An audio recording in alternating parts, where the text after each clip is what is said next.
ఈ సోడి పిండిని మనం ఏం చేస్తాము, ఇందులో అన్ని పిండిలు కలుపుకోవచ్చు బలంగా. ఇదండి జొన్నలు, జావా జొన్నలు గంటి 3 పిండిలు ఆడించుకున్న జావ తోప అంటారు, తోప. ఇదేమో బెల్లం తురిమేసి మనం దీంట్లో 2 కప్పులు గ్లాస్ పిండికి 2 గ్లాసులు నీళ్ళు పోసుకొని చిటికెడు ఉప్పు వేసుకొని ఇప్పుడు రాగి జావ రెడీ అవుతాం. రాగి తోప రెడీ అవుతాం. ఇలా ఆయిల్లో చేసుకోవడం వల్ల చాలా బాగుంటుంది. రాగి జావ చేయడం వల్ల ఇది చాలా బలమైంది. ఇప్పుడు ఆయిల్ నువ్వుల నూనెతో ఎప్పుడు నువ్వుల నూనె వాడితే చాలా మంచిది. ఇది నడుముకి కానీ అన్నిటికీ మంచిది, బాగుంటుంది నడుము.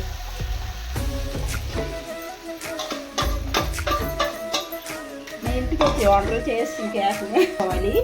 దీనికి తోపకి వాడితే ఇంక ఇది బాగా మనకి నడుముకి ఎవరైనా షుగర్ పేషెంట్లు కాదు ఎవరైనా తినవచ్చు.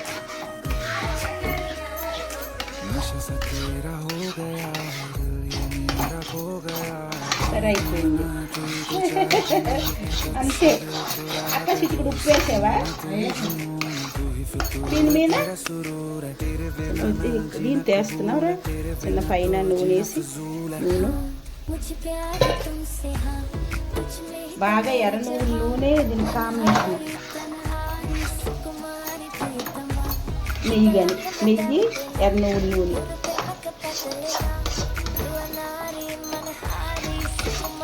బాగుంటుంది. చాలా స్మూత్గా వస్తుంది. చిన్నపిల్లలు కూడా పెట్టవచ్చు. చిన్నపిల్లలకి అసలు ఏది రావు.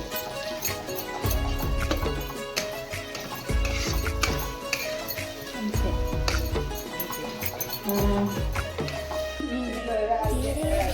తోప తోటి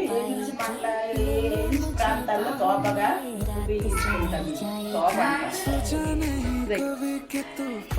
నాటుకోడి, చికెన్, తోప మేము ఈ 2 కాంబినేషన్గా వాడతాం.